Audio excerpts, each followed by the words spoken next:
कहते हैं शौक नहीं gents plum, new arrival shade. ये देखें,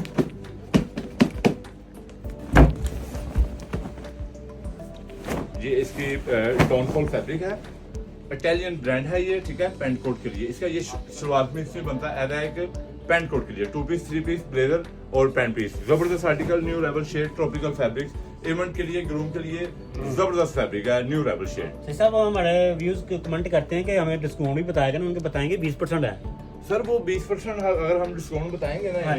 तो फिर वो 20% हम तो डिस्काउंट बताएंगे, यहाँ पे आगे फिर वो कहते हैं कि ज्यादा डिस्काउंट दी जाए, नहीं। और हम कहते हैं कि देखिए ये खास तौर कहने का मकसद है कि जो हमारी वीडियो देख के आएंगे उनको मोहब्बत आई लव यू 20% है, उनके कहें वो फिर बात सर वो दुकानदार भी हमारी कॉपी करना शुरू हो जाते हैं ना नहीं। सर, आप देखें ना, हमारा दुकानदार से हम ढोलकियों वाला नहीं बेचते, तो वो फिर ऑडियंस को तो नहीं ना क्यों नहीं, पता, हम ढोलकियों वाला नहीं ना बेचते। हाँ, ऑडियंस को तो नहीं ना पता जा साहब। सब हम जो कपड़े पहनते हैं ना अच्छे, जी, सब